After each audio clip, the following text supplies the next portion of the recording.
여기 뭐냐면 예를 들어서 공사할 때 뭐 이렇게 뭐죠? 여기 샤슈 공사하는 사람도 있고 그러잖아요. 전기 공사하는 사람도 있고 여기는 하청업체다, 하청업체. 그런데 우리 후배에는 뭐 한 거예요? 이 공사업자들한테 납품한 사람, 납품. 그러니까 자기가 공사한 사람이 아니라고요. 그래서 안 된다 그 말이에요. 됐어요? 네, 그래서 이런 때는 뭘 해놓는다? 유치권 포기각서 받아놓는 게 좋다. 아셨죠? 그렇게 알아두는 거예요. 와, 공부했더니 정말 좋구나. 좋잖아요. 시험이 아니더라도 이렇게 다 공부해 놓으면 좋은 거예요. 아셨죠? 그러면 이런 것을 나중에까지 기억하고 있을까요? 잊어버렸을까요? 다 잊어버렸겠죠. 그래도 어쩌냐면 공부했던 사람은요. 공부를 했었기 때문에 잊어먹었더라도 자기가 직접 이런 일이 닥치죠. 그죠? 그럼 반짝반짝 기억이 나서 찾아보든지 질문할 수 있는 능력이 생기는 거예요. 근데 공부 안 했던 분은 뭐가 뭔지 하나도 모르죠. 그죠? 질문할 능력도 없는 거예요. 그래서 공부하는 게 좋습니다. 자, 그러면 박스 3번 효력 보세요. 유치권자의 권리와 의무 나오죠. 그죠? 자, 유치적 효력 그러면 뭐라고 나와요? 인도 거절이라고. 청구하는 권리가 아니라고요. 단지 인도를 거절할 뿐이에요. 그럼에도 불구하고 굉장히 강력하다고 그랬죠. 아무튼 유치권자는 목적물을 점유하고 채무자의 목적물 인도 요구를 거절할 수 있다 그랬죠.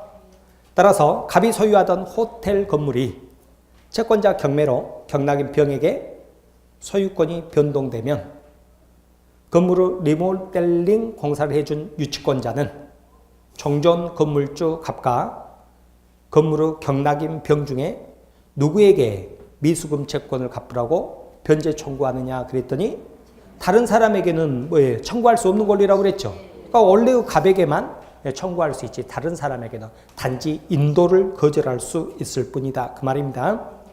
3번 건물 경락인 병이 유치권자에게 건물을 인도해 달라고 요구할 때 유치권자는 거부할 수 있습니까? 예, 있다고요. 청구는 못하지만 거부할 수 있어요. 즉 유치권은 물권이니까 채무자뿐만 아니라 제3자에게도 뭐예요? 인도를 거절할 수 있는 권리가 있는 거죠. 그죠? 아셨죠? 자, 3번 보면 유치권자도 경매 청구할 수가 있어요.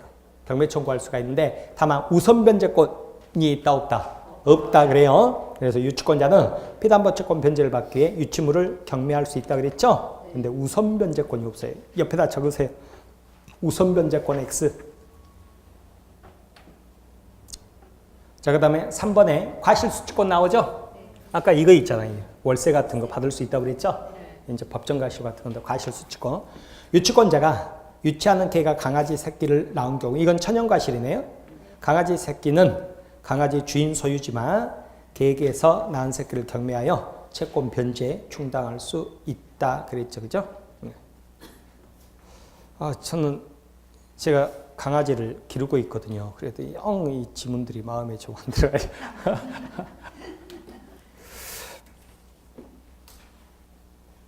우리 집사람을 좋아해야 되는데 나를 너무 좋아해가지고 밥이나 얻어먹는지 걱정입니다.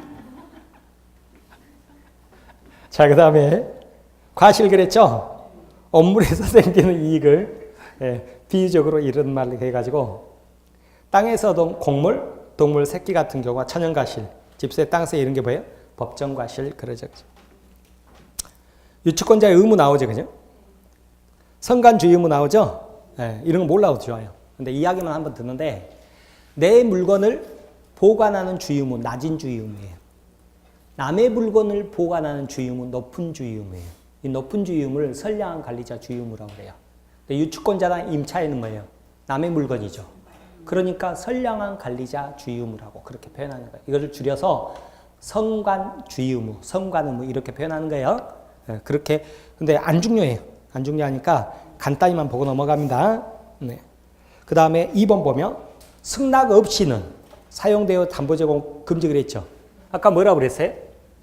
자, A는 채무자 갑의 승낙이 있으면 뭐예요? 이렇게 월세 내줄 수 있다고 그랬죠. 승낙이 없으면 할 수 없고요. 넘기세요. 보존을 위한 사용은 몰라도 좋고요. 몰라도 좋고요. 네. 자, 그 다음에 거기 박스 4번에 유치권의 소멸 나오죠, 그죠? 그 보존을 위한 사용, 이야기 드리고 갈게요. 자, 이 사람이 여기 유치권 행사하잖아요. 유치권 행사할 때 어쩌냐면, 나왔으니까. 상가 같으면 공동점유를 합니다.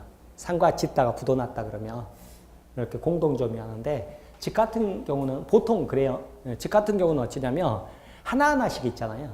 그래서 병은 101호를 점유하고 유치권 행사하고 뭐 정은 102호 점유하고 막 이래요. 그런데 101호만 점유하고 유치권 행사하더라도 공사대금 전액 있죠. 전액을 다 담보합니다. 다 담보해요. 1억은 다 담보해요. 이렇게. 그런데 이런 경우는 보통 또 어떤 경우가 있냐면 병이 들어가서 살아버리는 경우가 있어요. 자기가 공사대금 못 받았으니까 빌라잖아요. 빌라니까 차라리 내가 그냥 문 잠그고 놔두니 들어가서 살아버리겠다. 이럴 수 있다고요. 그럴 수 있어요. 네. 그럴 수 있는데 다만 이때는 월세만큼 이익을 보고 있죠. 네. 그것은 소유자에게 반환해라 이렇게 하고 있어요. 이것을 보존을 위한 사용이라고 그러는데 유치권 보존을 위한 사용은 채무자 승낙 없이 할 수 있다. 따라서 유치권자가 건물을 유치하면서 건물에 거주한 경우 보존에 필요한 사용으로서 채무자 승낙 없이 할 수 있다. 이는 불법 점유가 아니에요. 그래서 불법 행위로 인한 책임이 성립하지 않아요. 다만 월세만큼은 부당이득 반환해야 됩니다. 유치권 소멸, 점유를 해야 유치권이 성립하니까 점유를 상실하면요. 유치권은 소멸합니다. 자, 그 다음에 2번 소멸시효 나오죠. 그죠? 자, 이 사람은 얼마 받을 게 있냐면 1억 받을 거 있잖아요. 1억 받을 거 있죠? 1억 받을 거 있잖아요. 그러면 어쩌냐면 일반 채권자는 10년 소멸시효 걸린다고 그랬죠? 근데 이것을 이제 영업하던 사람들이니까 5년 걸릴 거예요. 5년. 5년 걸리는데 5년 동안 돈 못 받으면 어때요? 권리가 소멸하잖아요. 유치권 행사하고 있어도 시간은 째깍째깍 가고 있습니다. 그래서 5년 안에 권리 행사 안 하면 1억 못 받죠? 그러면 채권이 소멸하니까 유치권도 소멸해버린다. 그 뜻이에요. 그 말인데 아무튼 유치권 행사는 채권 소멸시효의 진행에 영향을 미치지 않는다. 사례 잊지 마세요. 머리만 아파요. 자, 그 다음에 3번 유치권자가 점유를 침탈했다 그랬죠. 그죠? 침탈했다 그러면 이것은 나중에 우리가 이제 물권적 청구권에서 전체적으로 볼 건데 우리 법에서는 유치권에 기한 물권적 청구권을 인정하지 않고요. 유치권자는 뭐라고 했어요? 점유를 하고 있죠. 그죠? 그래서 점유권에 기한 물권적 청구권만 인정을 하고 있어요. 그래서 나중에 물권적 청구권 강의 드릴 때 전체적으로 설명을 드릴 거예요. 아셨죠?